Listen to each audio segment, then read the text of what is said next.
Hello and welcome to our chat about customer service and learning how to vibe better with your customer. So I am Cassie Johnson. If we haven't met yet, I have been selling print on demand on Etsy for 4.5 years and now sold over $900,000 in mostly t-shirts and sweatshirts on Etsy. And I have with me Meg Heckman to talk with you about customer service. So why don't you go ahead and introduce yourself? Yeah, thanks, Cassie. Like Cassie just said, my name is Meg Heckman, and I have been selling primarily apparel, t-shirts on Shopify for the last 4.5 years. I've generated over $6.5 million in Shopify sales. That is amazing.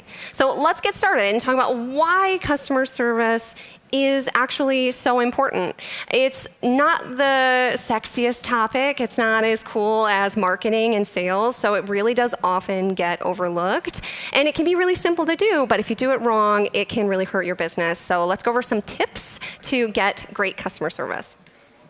Yeah, so Cassie and I actually looked up some different statistics about customer service and the effects that it can have on your business, whether you're selling on a marketplace or a standalone store like Shopify. And so the first statistic we're going to talk about is that 73% of consumers say a good experience is key in influencing their brand loyalties. This is definitely important when it comes to Shopify because we're building more of a brand because we have to stand out rather than, it's a little bit different from a marketplace where, you're in with other sellers and such. Shopify, you really have to have that brand identity when it comes to selling. Yeah, it is a little bit different on Etsy. I mean, obviously you need good customer service and good reviews, but you are competing against other people. And so that's why the importance of fast response times really is especially important on Etsy. And 64% of customers say they want a business to respond faster, but 71% of them say a bot-driven response is worse than a delayed human response. So really, as an Etsy seller, I think the biggest advice on this point is that you should respond as quickly as possible. Even if you're at work, you're out and about, if someone messages you, especially if they're upset, it goes such a long way to message them and say, hey, I'm so sorry, I'm out and about right now, but as soon as I get home, I will look at this and get it taken care of for you. We really appreciate you supporting our small business. And that can go a super long way instead of making someone wait 5-6 hours to get a response and maybe fester a little bit. And people have really appreciated me doing that when I've had customer service in the past. I'm sure. Okay, the next stat that we're going to talk about is increasing your customer retention rates by just 5% can increase your profits by 25 to 95%. This is huge if you're a standalone store because our whole goal is building lifetime value for our customer and having customers continue to come back. When you're paying for advertising to get that traffic and then customers are continuing to come back to you, you're no longer paying, that $10, $15 to get that customer to the store for the first time. So that just means more profit in your pocket. Yeah, no, great point. You definitely want return customers if you can get them. And, getting good reviews on Etsy is really, really extra important because the way that Etsy works as a marketplace is they decide based on how well a listing sells, how good of reviews it gets, how high up in the search results it actually ranks. So if you want your listing to show up on page 1, you're going to need a lot of good reviews to get there. And 58% of customers say they'll stop doing business with a brand due to poor customer service. And on Etsy, that means if you have a lot of bad reviews, they might actually make that decision before even purchasing it from you. And so it is really important to have those good reviews so that you can make extra sales on the platform. But let's talk a little bit about how we can actually provide that good customer service and give you some tangible takeaways on what that can really look like. Yeah, so Cassie and I actually worked together for coming up with 4 key aspects to providing excellent customer service. So the first aspect that we're going to talk about is empathy and understanding.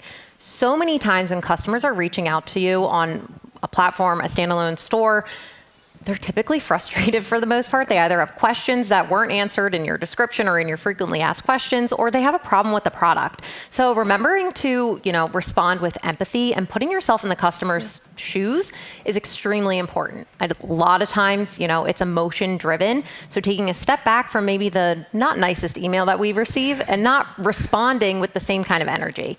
We were representing our store, we're representing our brand. So it's really important that every time we are communicating with customers, customer where you're using empathy.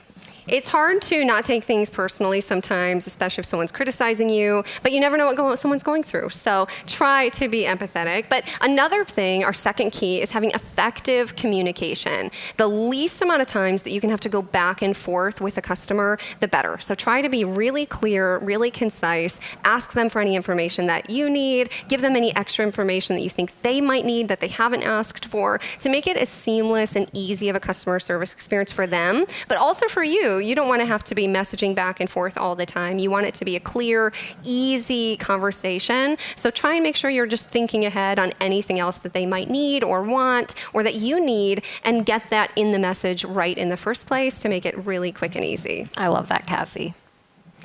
Okay, and the third key aspect that we're going to talk about is timeliness and efficiency. So remember that really important statistic that we talked about earlier, that most people, they want a quick response, but they don't necessarily want an immediate bot response, which I think is huge, especially nowadays with AI and different tools that we can utilize. So not necessarily setting up an AI bot to just immediately get to people, but taking the time to actually read a customer's message, hear what they're saying, and then responding to them within at least a few hours is super important. Absolutely. I couldn't agree more. I think that goes a really long way. And you don't want to do your customer service just sometimes really well. So the key aspect, number 4, is consistency and reliability. If you can make it your goal to give really consistent, really good customer service all the time, set things, you're like, okay, I'm always going to answer messages within this amount of time. Give yourself those parameters and stick to it. That actually will make a really big difference in the long run. And so let's talk about providing support on a marketplace like Etsy, because that can look a little bit different than places like Shopify or other websites. So coming over to our computer screen here, I'll show you a teeny bit of what that actually looks like. So coming over here to the messages, this is where you'll be answering all of your customer service. And so all of your messages will come right in through this inbox. But one really important thing to know, especially as a new seller, if you haven't gotten started yet, is there are people that will try to scam you and pretend to be Etsy in the messages. And so I want to show you one thing quickly. This is a message actually from Etsy, and you can tell from this From Etsy badge. You can also tell that it's in the From Etsy section of the inbox. And so it's a really telltale sign. So if someone messages you saying, hey, please scan this QR code to verify your bank account, or we're going to suspend your shop, but it's not in the From Etsy inbox, then you know to go ahead and mark it as spam. That way you don't get in trouble for not responding, because you do need to respond to every message that comes into your inbox, or mark it as spam, or that can knock you down from getting the Star Seller badge, which we'll talk about in a quick second. But one way to make sure that you are keeping a really clean inbox on Etsy and you're following up with all of the support that you need, I really love to archive my messages once they're completed. So let's say a customer had an issue with an order, I'll order them a reprint, and then I will make sure to leave that message in my inbox until after they've gotten it delivered. So that way I remember and know, hey, I have to reach out to this customer for some reason. I'll check it next week, see, okay, it got delivered, and message them to make sure that everything went well, to again, give that great customer service. But if you leave all of your messages in the inbox, sometimes you can lose things. So that is one tip that's really helped me over the years, is keeping the inbox really clean and empty, and only things that you need to follow up on in your inbox. And to talk a little bit more about that Star Seller badge, the way you get the Star Seller badge is just by giving good customer service, but there are some metrics that you have to hit. You have to have a 4.8 or higher average rating for your reviews. You have to have 95% of your orders ship out on time, and 95% of your messages have to be responded to within 24 hours. And they do measure this every 3 months. So again, just make sure you're doing the things that Meg and I are talking about, and you'll hit these points. But this can be a really nice way to get a nice little trust badge on your Etsy shop. So why don't you talk to us a little bit about what it's like providing support on a standalone store like Shopify? Yeah, so Shopify is a little bit different when it comes to our customer service than it is on a marketplace like Etsy. So, Shopify is okay with their Shopify chat that they have, which we can set up on our store. From my personal experience, I've actually noticed that it can slow down your site speed. So just keep that in mind if you do plan on using that. It's typically easier to set up an outside, connect an outside email and collect, talk to customers that way. But something that's really important when it comes to a Shopify store, we're building a brand. So we're connecting with customers outside of just a marketplace. We're paying for traffic to come to our site. So we could be getting comments on Facebook ads. We could be, getting posts on our Facebook page, Instagram posts, etc. So it's really important that no matter where we are interacting with these customers, that we are keeping really good, consistent customer service that's matching the voice of our brand. Yes, I think that is absolutely super, super true and a really great point. And what happens when you do have a poor experience or a customer maybe gets the wrong item or you have an issue with something? So that's when Printify's customer support actually really comes in handy, and I've always really appreciated how fast they get back to you and how many things they cover. And so one of my biggest tips for customer service, if you have any kind of issue, is to actually reach out to Printify immediately and ask them first and see how they want you to handle the situation and if they need anything from you. So this goes back to one of the keys we were talking about earlier, and having a really concise message. If you're not sure how Printify is going to handle someone having a lost package, for instance, message them real quickly first and get that answer. That way you can tell the customer exactly how you're going to handle it in your first message, if possible, because that makes it such a cleaner experience for the customer. But Meg, why don't you talk to us a little bit about what Printify actually does cover as far as issues with orders? Absolutely. So Printify is really great with their customer service that they provide. They are wonderful to all sellers. And so some things that they're able to help us with are damages. So if a customer receives a shirt, maybe it has a rip in, the sleeve, they absolutely take care of that, as well as shipping issues, which, sometimes shipping issues happen. It's completely out of our control. They totally help us out on that front, as well as with lost packages and the wrong color or the wrong design potentially getting sent to a customer. These are great reasons to reach out to customer support. Yeah, it's amazing all the things that they will cover. I know when I first started, I didn't know that they would cover all these different types of issues. So if you're brand new, really have that confidence that Printify has your back if anything goes wrong. But I think, typically my defect rate is less than 1.5% for the entire year. So don't let that scare you away, talking about the different things that can go wrong. These are far and few between, but when they do happen, Printify will take care of it for you. Yeah, and every single customer service representative that I've talked to, I've had such a positive experience with. Yeah, I absolutely would agree. I've had a very similar experience. So if you're looking to contact Printify's customer support, you can do that by going to your orders, selecting the order that has the issue, and by clicking either starting a chat in the bottom left-hand corner or submitting an issue on that specific order. And they'll, send you an email exactly when they have that response back for you. Yes. Super, super quick and easy. So let's talk about actually getting reviews for your shop. So I'll kind of start with Etsy, since it's a little bit different than Shopify, and I'll have you kind of dive into that. So getting good reviews on Etsy. Etsy does send out like an automated email asking for a review, but it's not as personal. A lot of people shop on Etsy because they want something unique. They want something handmade, something you can't buy at Walmart or Target. And so when you actually reach out personally, I've actually seen up to a 20 to 25% success rate for getting reviews on my items. And like we talked about earlier, the more reviews you can get for a product, the higher it's going to rank in the search results. So it's really going to help your listings go so much further. So what that's really looked like for me is after a customer gets their item delivered, which typically I do that on Mondays. I'll look through on Mondays, go to my orders, and sort by what's been delivered. And I'll send them a quick message saying, I hope your item showed up amazing. I hope you love it and want to leave us a 5-star review. But if there was anything at all wrong with your item, please let us know. Thank you so much for supporting our small business. That way people will message you back, hopefully, if there's a problem before leaving you a bad review.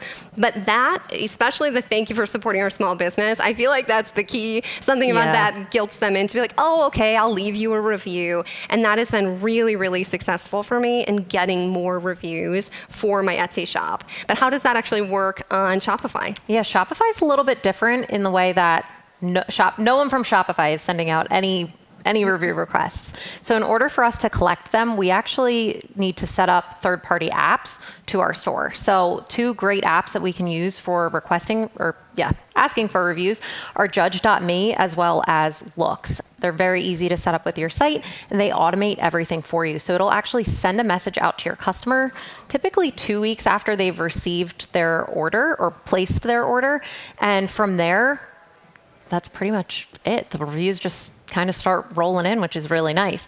And I have noticed that specifically with reviews, if we're asking for, user-generated content, snap a picture of you in your shirt or send us a video, we can send them a discount for that. And then that helps build trust on our site even more. It's amazing how having, even a few reviews, whether it's 3 positive reviews, can completely sway a customer from buying versus leaving. Yeah, that's a great point. And asking for the photos, so people actually getting to see what the product really looks like. I think that's a great idea for Etsy as well, just including in the message you send. But I do wish we had some kind of automation like Shopify, because that would be really, really convenient. So, Etsy, if you're watching, maybe get on that. No. But let's talk about what happens when you actually get a bad review. I know that's a sad, sad day when you do get that bad review. But again, please don't try to take this personally. You never know what someone's going through or, what's happening. So always come at it from a place of empathy. On Etsy, what that looks like for actually handling the bad review is you don't want to respond publicly to the review, because then the customer cannot change it. And so you want to actually message the customer first and say, I'm so sorry you had this experience. Is there any way that we can make it right for you? If you send us a photo of the item or any information that you need, we're happy to make it right for you. And then hopefully they'll respond and let you know what the issue is, and you can resolve it by either reaching out to Printify and getting the information that you need, or getting a reprint or a refund on that. And then again, if you do get a reprint, you have to send them, say, another item. That's when it's really important to make sure that you follow up and check back in later and see after it's delivered. Send them another message. Say, I really hope that everything came okay. I'd love to hear, how you're liking your item this time. And if you do love your item, would you mind updating your review to say that we took care of it, but you did have an issue? And 9 times out of 10, people just change it to a 5-star review and not mention the issue at all. And sometimes they don't reply, and you can then eventually publicly respond. You're not going to be able to save all of them. It's okay. You don't have to have a 5-star rating on Etsy, just a 4.8. But how do you handle that on Shopify? Yeah, it's a little different on Shopify. So with the third-party apps that we use, we have a 2-week grace period. So if we get a review that's lower than 3 stars, we can then reach out to the customer and basically say all the stuff that Cassie said, like, is there anything that we can do to make this right? Can we offer you a refund? Can we get you a reprint? Explain more about the situation, because sometimes people will just go straight to a review rather than even talking to us as a customer service. So it's really important to reach back out to those customers, say, hey, I'd love to make this right. What can we do? And then ask them, hey, I totally get it. You may have not loved the t-shirt or loved the product. Completely understand. Would you mind just giving us a positive review and letting people know that our customer service really took care of you and made the situation right?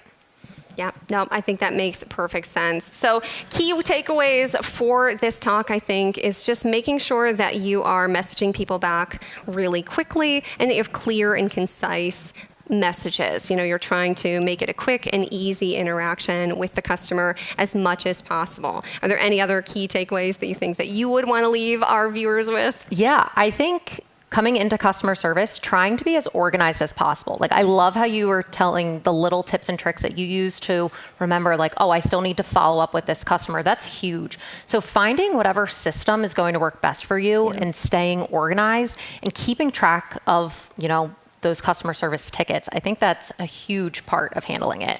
Yeah, making sure you're not letting anything slip through the cracks, I think, is a really, really big deal. And getting back to people to make sure they are happy once you've given the resolution, I think, does go a long way, especially, like you said, in the age of AI and AI customer service. I think that human touch really can go a long way in getting you those good reviews. And hopefully repeat customers as well never hurts either. Yeah. So I hope that you really enjoyed this chat about customer service and helps you get more 5-star reviews in your stores. And where you can find Meg next, you can go ahead and tell us. Yes, so if people are interested in learning more from me, they can go to my YouTube channel it's Meg Heckman, or my school community where we host our free 21-hour Shopify course, school.com/Heckman, and check out Mystic POD to learn more about AI design for print on demand. Oh, AI design, that's cool.